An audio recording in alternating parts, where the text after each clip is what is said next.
안녕하세요. 아이돌의 에디터팀 사이트입니다. 오늘은 사실 제가 되게 특별한 책을 하나 가져왔는데요. K-pop 씬의 순간들이라고 하는 책입니다. 저희가 에디터 팀 쪽에서 이제 올린 글들을 보고 이제 미래창 출판사 쪽에서 연락을 주셨어요. 그래서 저희가 되게 좋은 기회로 이걸 제공받아서 리뷰를 한번 작성하게 되었는데, 오늘은 그 연장선으로 이 내용을 영상으로도 담게 되었습니다. 와. K-팝의 어떤 음악적 스타일이랑 계보, 역사 같은 것, 그리고 K-팝에서 다뤘던 다양한 문화적 사조, 그리고 순간순간 있어왔던 명암을 모두 이제 골고루 조명하는 그런 책입니다. 첫 번째로 일단 보이그룹의 청량 콘셉트에 대해서, 그 다음에 두 번째는 4세대 걸그룹의 활약상에 대해서, 그리고 세 번째로는 이제 K-팝 씬에 쭉 있어왔던 장르의 실험적인 측면에 대해서, 이제 네 번째는 K-팝과 팬덤과 ESG 경영, 다섯 번째는 아이돌이 그동안 젊고 딱 예쁜 시절의 모습만 담는다는 그런 수명 짧은 직업이라는 인식이 좀 있는데, 아무래도 요새 장수 아이돌이 늘어나고 있다 보니까 이런 흐름에 대해서 어떻게 대응하면 좋을지, 또 이것 때문에 변하고 있는 팬덤 문화는 뭔지에 대해서까지 다루고 있습니다.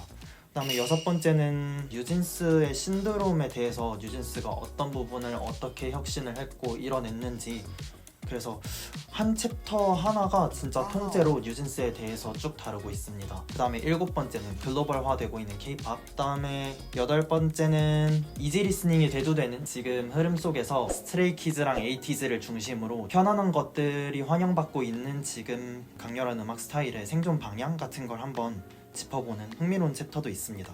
그다음에 마지막 아홉 번째로 이제 하이브표 사운드, 엔하이픈, 투모로우바이투게더, 방탄소년단, 뭐 이런 하이브 하위 레이블들에 있는 음악적 특징의 장점, 단점, 엔지니어링이나 음악 만드시는 분들이면 하이브표라고 할 만한 사운드 특징이 뭐가 있을지 이 챕터에서 다루고 있으니까 여길 인상 깊게 봐주셔도 좋을 것 같습니다.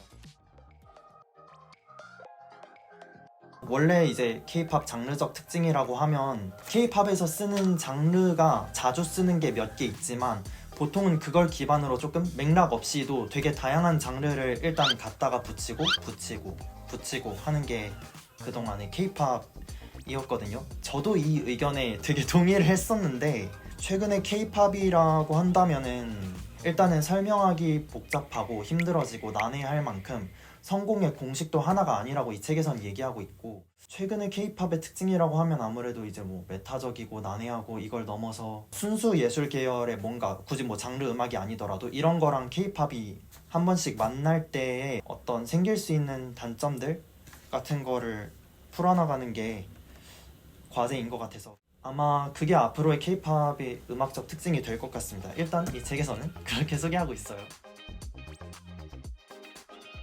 아이돌이 그나마 얘기하기 쉬운 부분이 환경에 대한 부분이 아니었나, 그래서 뭐 ESG 경영이 대두된 것 아니었나 하는 내용이랑, 기업들이 JYP와 하이브를 필두로 ESG 경영 그 보고서를 의무화하겠다면서 이제 내놓은 내용에 뭐 일하기 좋은 회사 만들기 같은 것들이 있다고 해서, 이게 사실은 평소에도 대두되던 일하기 좋은 회사라면 그냥 회사 복지에 치중한 게 아닌지, 또 ESG라는 탈을 쓰면서 팬덤이 평소에 요구해왔던 어떤 윤리적인 것들이랑도 결부되어 있어서, 어쨌든 약간 회사 복지나 팬덤들이 이제 당연하게 요구하던 당연한 것들이 ESG라는 가면을 쓰고 그 이름에 조금 엮여들고 있지 않은지, 이런 부분에 대한 얘기가 있었어요. 이 책을 읽고 나서의 뭔가 생각한 바를 얘기를 해보자면, 앞으로 기업들이 이런 당연한 부분에 대해서 일단 ESG라는 이름으로 그런 보고서로 내놓는 뭔가라든지, 아니면 뭐 홍기름, 잉크, 물에 녹는 종이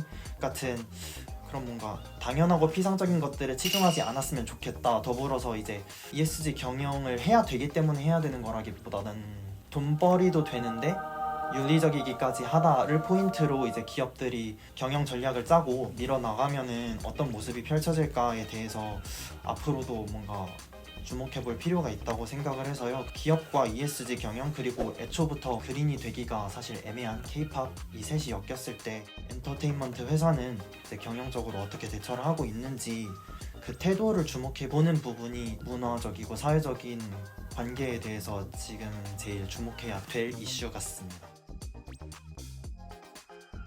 여기서 이제 장르를 이용하는 뭐 음악, 뭐 휘둘리는 음악, 이 해석이 맞는지 모르겠지만 어쨌든 되게 장르를 이용하거나 이용당하는 뭐 여러 가지 사례들에 대해서 이야기를 하고 있었던 것 같아요. 특히나 이제 뭐 이븐의 Trouble이나 여자친구의 마고처럼 Trouble.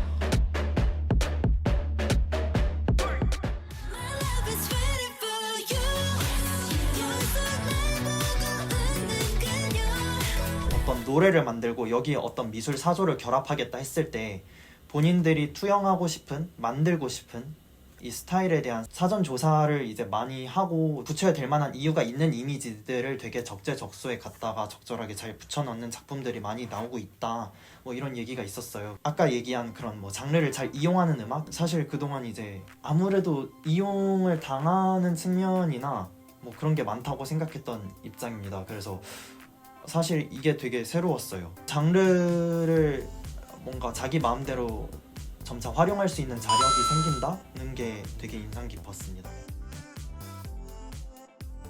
K-POP 전성기라 불리던 2, 3세대? 그때 K-POP 팬이 아니었습니다. 제가 K-POP에 고2 때 입덕했습니다. 무려.